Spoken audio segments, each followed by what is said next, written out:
नमस्कार दोस्तों, स्वागत है आपका अपने YouTube चैनल बाबूजी क्लासेस में। आज प्रैक्टिस सेट की तीसरी क्लास है और 10 बहुत बेहतरीन क्वेश्चन है। और पहला क्वेश्चन तो प्रायिकता का ही लगा हुआ है। अच्छा क्वेश्चन है, ध्यान दो। कह रहा है ताश की एक गड्डी से दो पत्ते निकाले गए, इन दोनों के काले या फिर दोनों के इक्का होने की प्रायिकता क्या है। तो ताश की गड्डी में यहाँ टोटल 52 पत्ते होते। ठीक, गौर करो, टोटल कितने पत्ते होते? 52 पत्ते होते।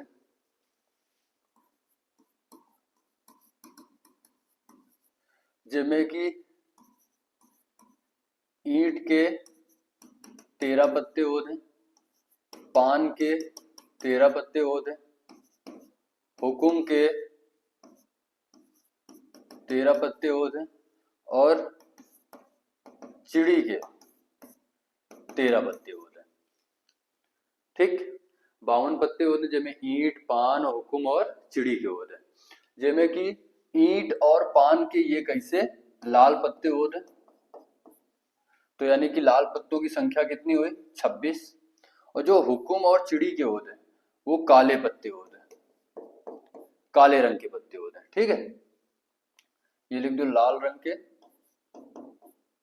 रंग के पत्ते कितने? 26 और काले रंग के पत्ते कितने होते हैं? 26।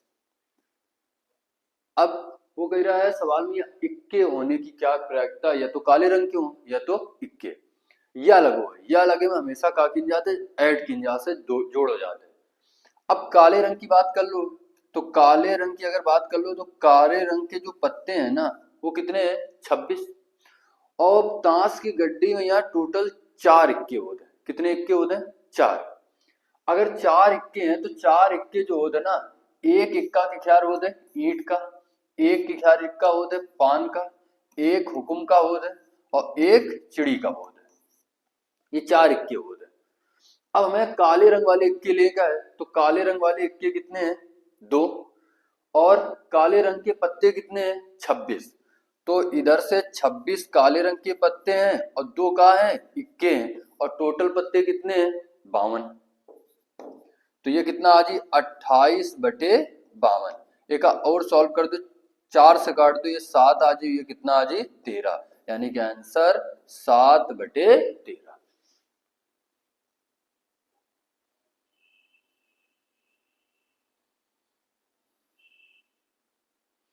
अच्छा क्वेश्चन रहा, प्रायिकता का क्वेश्चन रहा। अगला क्वेश्चन देखो,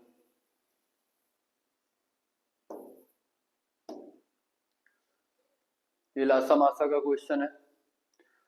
सवाल में कह रहा है 6 घंटियां एक साथ बजना शुरू होती हैं, फिर 2, 4, 6, 8, 10, 12 सेकंड के अंतराल पर बजती हैं। 30 मिनट में वे कितनी बार एक साथ इकट्ठी बजेंगी। तो गौर करो, 2, 4, 6, 8, 10 और 12 सेकंड के अंतराल पर बजती है। इनका का लेगा मैं एलसीएम, इन सबका का लेगा एलसीएम यानी कि लासा। तो लासा कितना आ जी? 120 सेकेंड। कितना आ जी? 120 सेकेंड। मतलब एक साथ 120 सेकेंड बाद ये इकट्ठी बजेगी। अब एक हम मिनट में बदल लो, तो मिनट में बदलने खातिर कितने का भाग कर दो? 60 का। तो ये कितना आ जी? 2 मिनट। अब हमें इनसे ये बात पता चल गई कि हर 2 मिनट में ये एक साथ बजती है, हर 2 मिनट में एक साथ बजती है। तो कह रहा है 30 मिनट में कितने बार ये बजेंगी। तो हमें पता है कि 2 मिनट में यहाँ एक बार बजती हैं, तो 30 मिनट में कितने बार बजी हैं? 15 बार। अब गौर करो, मेन पॉइंट का है कि ये 15 बार तो बजी हैं, इनमें हमेशा एक ऐड करेंगे होता है। तो यानी कि कुल कितने बार ही बजी हैं? 16 बार। ये एक ऐड कैसे होता है गौर करो। अगर हम कह रहे हैं कि घंटियां बजना स्टार्ट होगी अब, और जैसे 2 मिनट पूरे हुए हैं तो एक बार और बज गई हैं। तो यानी कि पहले 2 मिनट में कुल कितने बार बजी हैं? एक और एक कितने? 2 बार बजी है ना। तो ये जो एक ऐड कर रही है पहले 2 मिनट का एक एक्स्ट्रा है। तो हमेशा क्या करेंगे, जब भी ऐसा क्वेश्चन हो तो फिर वो में से हमेशा क्या करेगा? एक ऐड कर देगा। फिर से समझो, इनका का ले लें लासा, तो 120 सेकेंड 60 का भाग दे 2 मिनट में, हर 2 मिनट में एक बार बजेगी। तो 30 मिनट में कितने बार बजे? 15। एक ऐड कर दें यानी कि आंसर कितना? 16।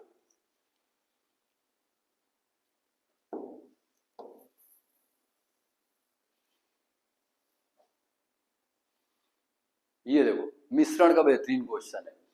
इनमें से का पूछ रहे हो, गौर करो। कह रहा 45 लीटर दूध से भरे एक बर्तन में से 9 लीटर दूध निकालकर दूध की जगह पानी डाल दिया गया। पुनः 9 लीटर मिलावट वाला दूध निकालकर इतना ही पानी डाल दिया गया। अब बर्तन में दूध और पानी का अनुपात। अब पूछ रहे हो बर्तन में दूध और पानी का अनुपात। अगर ये पूछ दे कि अंत में बर्तन में दूध की मात्रा कितनी है, तो दो टाइप के क्वेश्चन बन है, या तो अंत में दूध की मात्रा पूछी, या तो पानी की मात्रा पूछी, या दूध और पानी का रेशियो पूछी। तो जब भी दूध और पानी का रेशियो पूछ रहे हो, गौर करो, तो हम सवाल का कैसे करवे, ध्यान दो। 9 लीटर निकाल लो कितने में से, 45 में से, यानी कि 1/5 भाग निकाल लो। तो इधर से लिखो कुल मिश्रण और इधर लिखो दूध की मात्रा।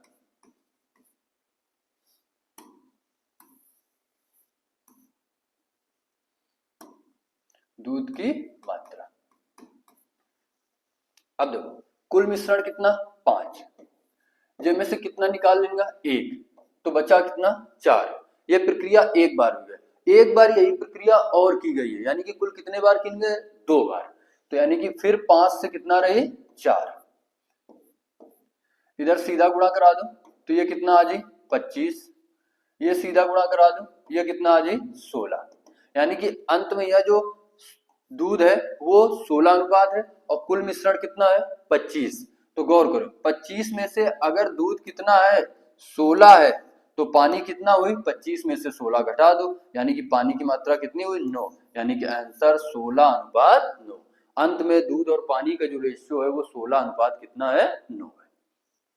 अगर इधर यही पूछ दे कि अंत में दूध कितना है, तो गौर करो इधर से देखा जाए तो कुल मिश्रण कितना है 25 और 25 का मान कितना है 45, शुरुआत में कितना रहा है 45। अगर तुमसे कह रहे हो दूध की मात्रा बताओ तो 16 का गुणा करा दो, दूध की मात्रा आ जाए। अगर कहते पानी की मात्रा बताओ तो 9 का गुणा करा दे, तो पानी की मात्रा आ जाए।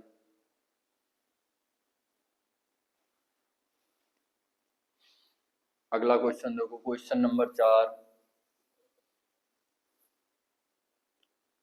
कह रहा है किसी संख्या को 119 से भाग देने पर, नंबर सिस्टम का क्वेश्चन है, किसी संख्या को 119 से भाग देने पर 19 शेष बचते, इस संख्या को 17 से भाग देने पर शेष क्या बचेगा।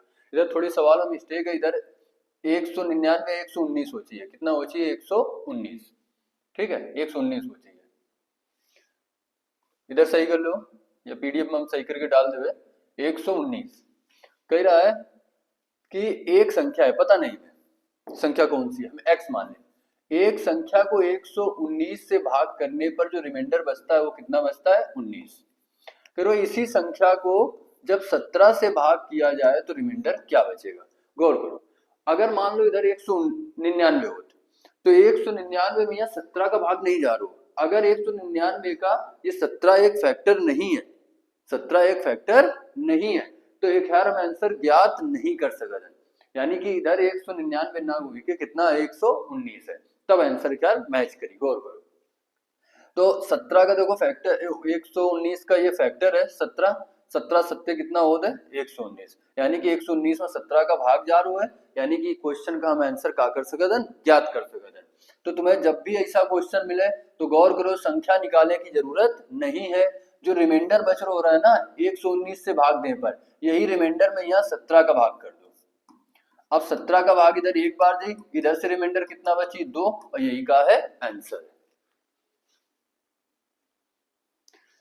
119 का ये 17 का हो चाहिए फैक्टर से, अगर नहीं है तो क्या आंसर हम ज्ञात नहीं कर सकते, यानी कि क्वेश्चन में यहाँ 199 ना हो के इधर कितना 119 है। अगला क्वेश्चन नंबर 5,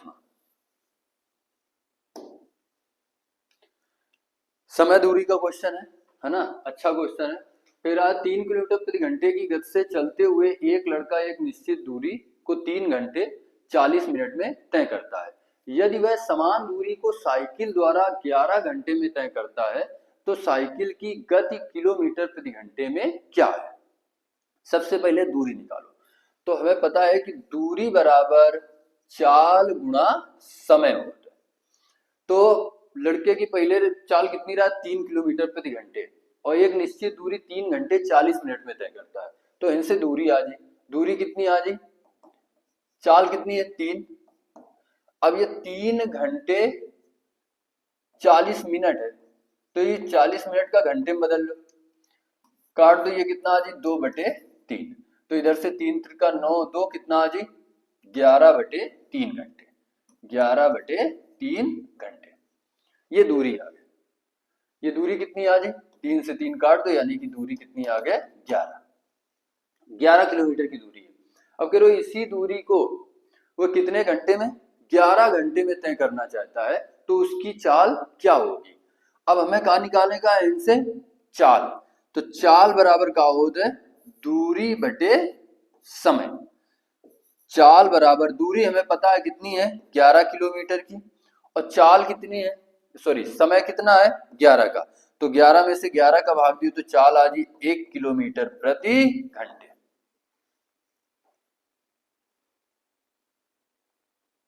सबसे पहले हम दूरी निकाली और फिर दूरी निकाल के का निकाल दें समय। अगला क्वेश्चन देखो, क्वेश्चन नंबर 6।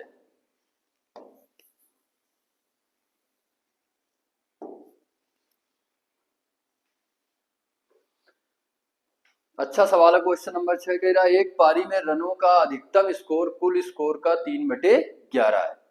हम ये मान लें कि जो कुल स्कोर है वो कितना है x, और x का 3/11 का है अधिकतम स्कोर, अधिकतम स्कोर। तो इधर से अधिकतम स्कोर कितना आ जी 3x बटे कितना 11, ये अधिकतम स्कोर आ गया। अब कह रहा है उसी पारी में दूसरे नंबर का, उसी पारी में दूसरे नंबर का अधिकतम स्कोर शेष रनों के स्कोर का 3/11 है। जो दूसरे नंबर का स्कोर है वो शेष रनों का, तो देखो कुल कितने रन रहा है x में से 3x/11, ये तो अधिकतम स्कोर है, तो ये घटा दो, और इधर से कितना शेष स्कोर बच जाए, और शेष स्कोर का 3/11 का है दूसरे नंबर का स्कोर। तो इनसे दूसरे नंबर का स्कोर निकाल लो, तो ये कितना आ जाए 8x बटे कितना 11 गुणा कितना 3/11, तो इनसे कितना आ जाए 24x/121। ये दूसरे नंबर का स्कोर है, ये दूसरे नंबर का स्कोर है। और जो अधिकतम स्कोर है वो 3x अपॉन कितना है 11 है, और इनके बीच का अंतर, दोनों के स्कोर का अंतर कितने का है 9 का है। तो इधर से देखो अधिकतम स्कोर कितना है 3x बटे कितना 11, और इधर से दूसरे नंबर का स्कोर है 24x/121, और इनके बीच का जो अंतर दिखा रहा है वो सवाल में कितना 9 का। अब एक सॉल्व कर लो तो x का मान आ जी, इधर से लासा कितना आ जी 121, 11 का भाग कितने बार जी 11 बार, 11 गुणा 3 कितना आ जी 24, 24x 121, 11 33, 11 का भाग 11 बार जी तो 11 33, तो ये कितना आ जी 33x माइनस ये कितना रहे 24x बराबर कितने के 9 के। इधर से घटा दो तो कितना आ जी 9x बटे 121 बटे बराबर कितने के 9 से, 9 से 9 कट दी, यानी कि x का मान आ जी 121। जो कुल स्कोर है वो कितना है 121।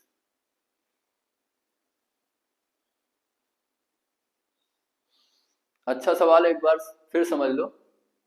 हम कह रहे हैं कि कुल स्कोर कितना मान लेना x।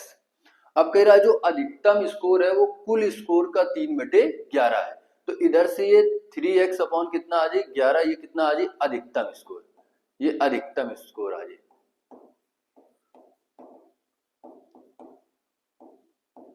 ये अधिकतम स्कोर आ जाए। फिर कह रहा है जो दूसरे नंबर का स्कोर है वो शेष रनों का 3/11 है। तो गौर करो कुल रन कितने रहे हैं x, और में से अधिकतम स्कोर है 3x अपॉन कितना 11।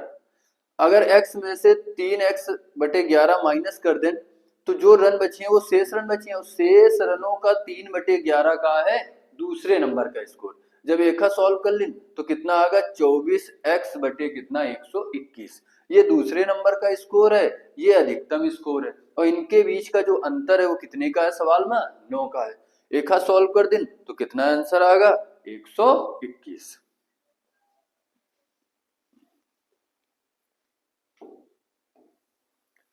सब बेहतरीन सवाल है।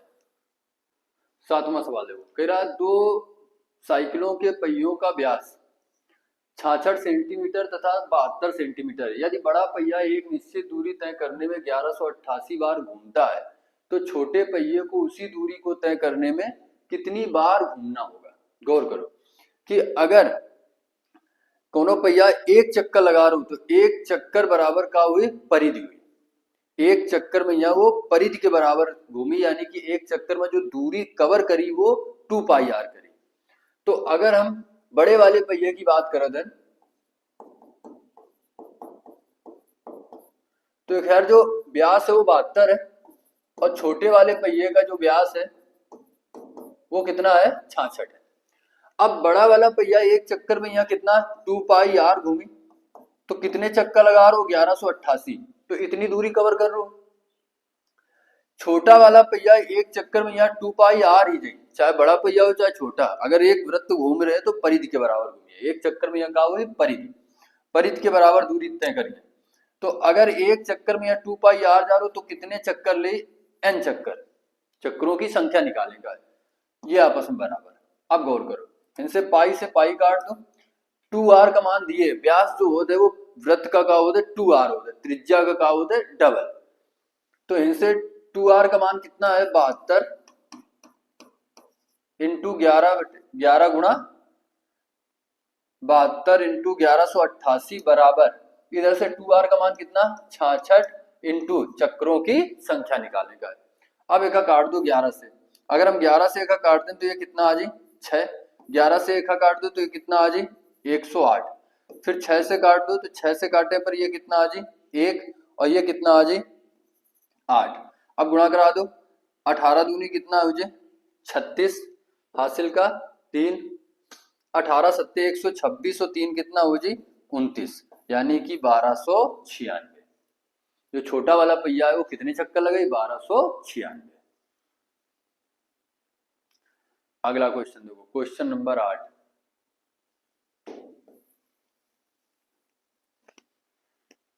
कह रहा है चक्रवृद्धि ब्याज का सवाल है, अच्छा सवाल है। 10,000 रुपए को 18% वर्ष के ब्याज दर से चक्रवृद्धि ब्याज पर वार्षिक संयोजित पर रखा गया है। यदि ब्याज का संयोजन अर्धवार्षिक किया जाए तो कितना और अधिक ब्याज प्राप्त होगा। पहले देखो, पहले क्या कर रहे हो है कि जो वार्षिक ब्याज है वो वार्षिक ब्याज कितना है 18%, एक साल का जो ब्याज है कितना है वो 18% है। अब करो यदि इसे अर्धवार्षिक पर दिया जाए तो बताओ एक साल के लिए अगर रेट 18% है तो अर्धवार्षिक यानी 6 महीने के लिए रेट कितनी हो जाए 9%। तो अगर 6 महीने के लिए रेट 9% है तो एक साल में कितनी छमाही बनी है 2। अगर एक साल में 2 छमाही बन रही तो गौर करो, एक साल में अगर 2 छमाही बन रही तो 2 साल का रेट निकालने का जो फार्मूला होता है वो 2r plus are square upon 100। जैसे हम 2 साल का रेट निकाला तो उससे 2 छमाही की रेट निकाल लो, 2 छमाही की रेट निकाल लो, तो ये कितना है 9, तो 9 दूनी 10 से कितना हो जाए 18 प्लस 9 का स्क्वायर कितना आ जाए 81 बटे कितना 100, तो इनसे आ जाए 18 प्लस 2 अंक के बाद दशमलव लगती है, 10 से दशमलव कितना हुई 81, यानी कि 18.81%। ये का है छमाही दे है अगर ना तो एक साल के लिए रेट हो गया, 2 छमाही बनी है। अब एक बात बताओ, सालाना देर हो रहा तो 18% रेट रहा है, जब वो छमाही देर हो है तो 2 छमाही में रेट कितनी बनी 18.81, तो इधर से कितनी ज्यादा है 0.81, तो तुम्हें कुछ नहीं करेगा, सिर्फ 10,000 का 0.81% निकाल लो, यही अंतर है। दशमलव हटाओ 2 जीरो बढ़ाओ, 4 जीरो से 4 जीरो कैंसिल, यानी कि आंसर कितना आ जाए 81।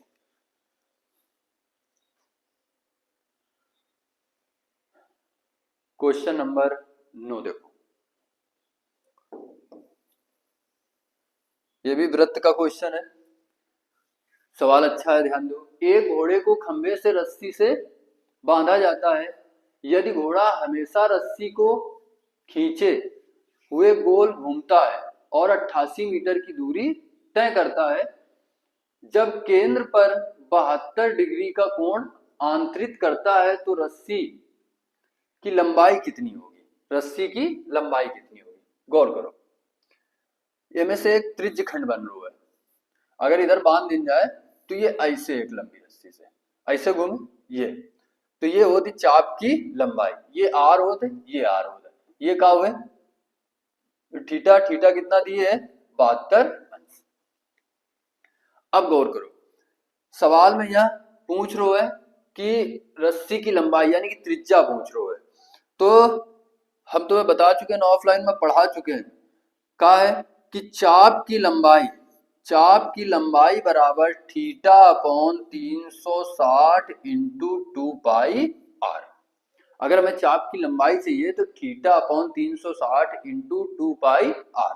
अब चाप की लंबाई देखो ये कितना चल रहा है 88, तो ये मान कितना दिए 88 बराबर थीटा का मान कितना दिए है 72 बटे कितना 360 इंटू 2 पाई का मान कितना ले लो 22 बटे 7 इंटू आर, त्रिज्या निकल गया जी। एक सॉल्व कर दो, तो 22 से काट दो ये कितने बार भाग जी 4 बार, 72 से काट दो 360 में कितने बार जी 5 बार, और ये कितना आ जी 7 पना 35।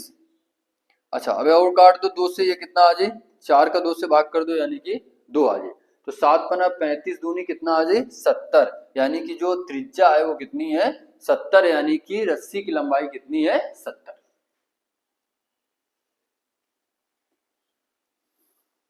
आज का लास्ट क्वेश्चन देखो, क्वेश्चन नंबर 10। सवाल में कह रहा है, ये परसेंट का क्वेश्चन है, एक विद्यार्थी को 3 विषयों में मिलाकर 1250 अंक मिले, इनमें से 22% हिंदी में, 44% गणित में और शेष अंक विज्ञान में। हम मान लें कि तीनों विषय का जो पूर्णांक है वो 100% है। कह रहा है हिंदी में कितने परसेंट मिले 22%, फिर मैथ में कितने परसेंट मिल रहे हैं 44%, और जो साइंस में है ना वो कितने मिल रहे हैं। अब गौर करो 100 में से अगर इधर 22% मिल गए हिंदी में, मैथ में 44% मिल गए, तो टोटल इधर कितना 66% मिल चुके हैं, तो 100 में से 66% घटा दो, तो यानी कि जो साइंस में है यानी कि विज्ञान में वो कितने 34% मिल रहे। अब कह रहा है हिंदी और विज्ञान में प्राप्त अंकों के बीच का अंतर बताओ, तो टोटल जो तीनों विषय में मिल रहे हैं वो कितने मिल रहे हैं अंक 1250। अब पूछ रहे हो हिंदी और विज्ञान के बीच का अंतर, तो परसेंट के बीच का अंतर देख लो, 34 और 22 के बीच का अंतर कितने का है 12 का, कितने का है 12 का, तो 1250 का सीधे 12% निकाल लो, यही तुम्हें कहा मिल जाए अंतर मिल जाए। देखो 25 से काट दो, 25 पंचे 125 और 25 चौको 100।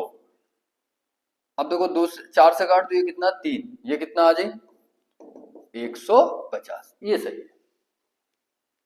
तो आज के 10 क्वेश्चन हो गए, बहुत अच्छे सवाल रहे हैं। फिर अगली क्लास में 10 क्वेश्चन के साथ बेहतरीन सवाल के साथ में यहाँ आए। और जो ऑफलाइन आ रहे हैं ना, ये सारे सवाल डेली करके लाने का है, हर एक दिन 10 क्वेश्चन की पीडीएफ पढ़ रही है ग्रुप में यहाँ। ठीक है भाई, धन्यवाद।